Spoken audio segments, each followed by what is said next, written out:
आप सभी को एक समान मौका दीजिए ना। संविदा पे बहाल है या नए हैं, सब एक समान एग्जाम देंगे, निकलेंगे, जो पास करेंगे निकलेंगे। आप यूपीएससी में नहीं दे रहे हैं संविदा वेटेज, बीपीएससी में नहीं दे रहे हैं संविदा वेटेज।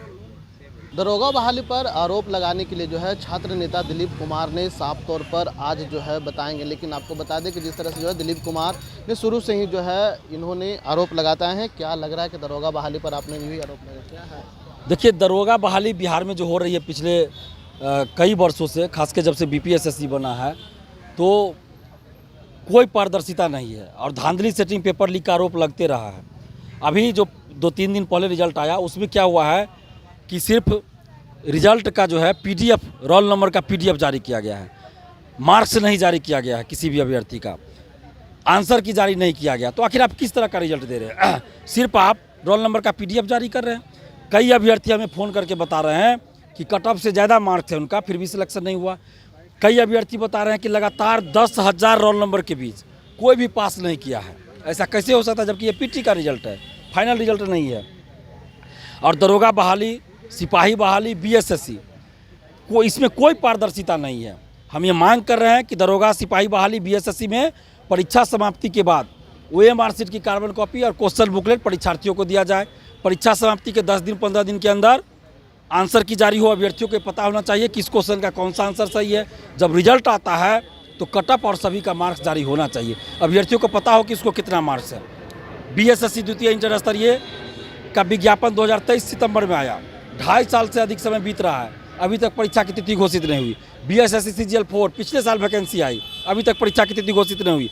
लेकिन धांधली सेटिंग का एक नया द्वार बीएसएससी में खोला गया है।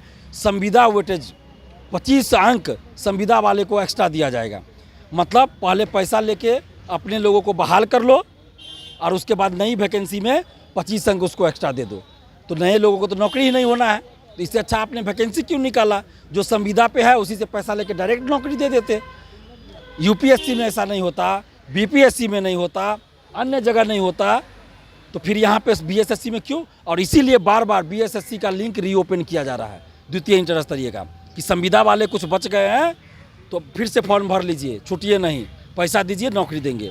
और बीएसएससी का अस्थाई अध्यक्ष नहीं है, क्यों?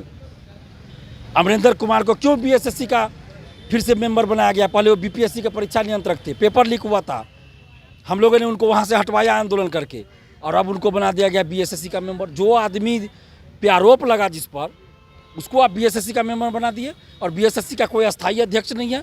तो इस तरह से बहाली हो रही है। संविदा वेटेज को हटाना होगा, वापस लेना होगा। बिहार के कुछ अधिकारियों ने अपने फायदे के लिए अरबों रुपए का घोटाला करने के लिए इस तरह का प्रावधान किया है। संविदा वेटेज, संविदा को वेटेज दिया रहा है, ये नहीं चलेगा, वापस लेना होगा। नहीं तो अब बिहार के हर जिला जाकर हम लाइब्रेरियन बहाली, बीएसएससी द्वितीय इंटर स्तरीय, बीएसएससी सीजीएल 4, दरोगा, सिपाही एवं अन्य सभी भर्ती को लेकर बिहार के हर जिला में जाकर स्टूडेंट को यूनाइट करेंगे, और उसके बाद पटना में बड़ा आंदोलन करेंगे, और बिहार के हर जिला में भी अभी हम जाके आंदोलन करेंगे। दिलीप जी, आप कह रहे हैं कि जिस तरह से संविदा वालों को पैसा लिया जा रहा है, इसका पैसा का प्रूफ है आपके पास कि जो पैसा दे करके जो अधिकारी जो है वहाँ पे सबको जो है सबमिट कर रहे हैं? संविदा पे बहाली हुई, कौन सा एग्जाम हुआ? संविदा पे बहाली हुई किसी को पता चला? जहाँ जहाँ बहाली हुई कि कैसे बहाली हुई, ये तो अभ्यर्थी ही बता रहे हैं। भाई कौन नहीं जानता पैसा लेके बहाली हो रहा है? हम ये नहीं कह रहे हैं कि 100% पैसा पे बहाली हो रही है, ये हमने कभी नहीं कहा। किसी भी वैकेंसी में नहीं, हर वैकेंसी में हजारों ऐसे लोग हैं, सैकड़ों लोग हैं, जैसा जिसमें जितना सीट है, जो ईमानदारी से बहाल होते हैं और ईमानदारी से काम भी कर रहे हैं। लेकिन बहुत सारे ऐसे भी हैं जो पैसा देके बहाल हुए हैं, पैसा देके बहाल हुए हैं। अगर जांच हो तो सभी लोग पकड़े जाएंगे, लेकिन जांच नहीं होता है। जांच एजेंसी को दीजिएगा। बिल्कुल, जांच एजेंसी जांच करे, पकड़ाएगा। क्या शिक्षक भर्ती में नहीं पकड़ा रहा है? निगरानी नहीं पकड़ रहा है क्या? 20 अधिकारी का जांच नहीं चल रहा है? जो अधिकारी है बीपीएससी से बहाल है, और बीपीएससी में मेंस की कॉपी उनका हूबहू है, तो आज तक उन अधिकारियों पे क्यों नहीं कार्रवाई किया गया? आखिर वो अधिकारी कौन है? नाम सार्वजनिक किया जाए, उन अधिकारियों को तत्काल सस्पेंड किया जाए, उनको जेल भेजा जाए। लेकिन नहीं, सिर्फ जांच चल रहा है। 2022 से जांच ही चल रहा है। टीआरई 3 में 266 लोग होटल में पकड़ाए थे पेपर लीक के मामले में। वो पिकनिक मनाने गए थे क्या? या बीपीएससी के चेयरमैन का बर्थडे मनाने गए थे? उन लोगों को आज तक प्रतिबंधित क्यों नहीं किया गया? तो ये लोग तो जीता जागता उदाहरण है, सबूत है धांधली सेटिंग और पेपर लीक का। संविदा पे बहाली क्यों कर रहे हैं आप? कौन सा एग्ज़ाम आप करवा रहे हैं? कंपटीशन लीजिए ना, संविदा पे बहाली कर रहे हैं, पैसा लेके नौकरी दे रहे हैं। हम तो बोल रहे हैं पैसा पे बहाली हो रही है संविदा में, कैसे नहीं हो रही है? संविदा में जितना बहाली, आप सभी को एक समान मौका दीजिए ना। संविदा पे बहाल है या नए हैं, सब एक समान एग्ज़ाम देंगे, निकलेंगे, जो पास करेंगे निकलेंगे। आप यूपीएससी में नहीं दे रहे हैं संविदा वेटेज, बीपीएससी में नहीं दे रहे हैं संविदा वेटेज। मतलब यहाँ कोई कभी राजनीति में नहीं रहा, कभी किसी सदन का सदस्य नहीं है, उसको अचानक मंत्री पद का शपथ दे दीजिए। दीपक प्रकाश वहाँ अनुभव नहीं चाहिए?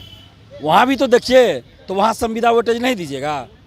मंत्रिमंडल में संविदा वेटेज नहीं और बीएसएससी में संविदा वेटेज, तो ऐसा नहीं चलेगा। अगर देना है संविदा वेटेज तो सब जगह दीजिए। मंत्री भी बने तो उसमें भी दीजिए वेटेज। जो पहले से विधायक है 10 साल 20 साल से, उसको मंत्री बनाइए। मतलब सारा चीज़ अभ्यर्थियों पे थोपिएगा, ये नहीं चलेगा। संविदा वेटेज हटाना पड़ेगा। दिलीप जी, आपने पहले से जो है पारदर्शिता की मांग कर रहे हैं, अभी तक क्यों नहीं लाई है पारदर्शिता के लेकर? देखिए, बहुत जगह पारदर्शिता आई भी है। जैसे दरोगा बहाली में पहले कटअप भी जारी नहीं होता था, अब कटअप जारी हो रहा है। बीपीएससी में देखिए बहुत सुधार हुआ, अपलोड कर दिया जाता है, OMR शीट मेंस की कॉपी अपलोड कर दिया जाता है, तो बहुत सारा सुधार हुआ है। और माननीय मुख्यमंत्री जी ने भी संज्ञान लिया। दिसंबर महीने में उन्होंने पोस्ट भी किया था फेसबुक ट्विटर पे कि सभी भर्ती आयोग वार्षिक कैलेंडर जारी करे और पारदर्शिता लाई जाए। लेकिन उनकी बात की भी अवहेलना ये भर्ती आयोग कर रहे हैं। तो कुछ अधिकारी हैं जो अपने निजी स्वार्थ के लिए और करोड़ों अरबों का घोटाला करने के लिए इस तरह की हरकत कर रहे हैं। वो अधिकारी कौन है, नाम जानते हैं? नहीं, नाम अभी बताना उचित नहीं है, नहीं तो बहुत सारे लोग उन्हीं से कंसल्ट कर लेंगे और सेटिंग करा लेंगे। पहले हम कुछ टीचर का भी नाम बोलते थे, आप लोग सुनते होइएगा। लेकिन होता क्या है, जिस टीचर का या जिस नेता का, जिस मंत्री का, अधिकारी का नाम बोल दे कि लोग धांधली सेटिंग में है, तो बहुत सारे लोग जाके उनसे कंसल्ट करते हैं कि हमारा भी सेटिंग करा दीजिए। तो इसलिए हम नाम नहीं बोलेंगे, लेकिन इंटरनल जो कार्रवाई हो सकती है वो हम चाहेंगे कि हो। जांच एजेंसी को भी दीजिएगा? बिल्कुल देंगे जांच एजेंसी को। जो भी अधिकारी धांधली सेटिंग में रहते हैं, जो शिक्षक रहते हैं, उन सब के खिलाफ, और देते भी रहे हैं, बहुत सारी कार्रवाई भी हुई है। पिछले बार भी आपने दिए? जी बिल्कुल, पिछले बार भी दिए थे। अभी भी हम बहुत सारा लिस्ट हमारे पास आया है दिव्यांग, फर्जी दिव्यांग का, उसको भी हम सार्वजनिक करेंगे जब जरूरत पड़ेगी। लेकिन इंटरनल जांच चल रही है उस पर भी।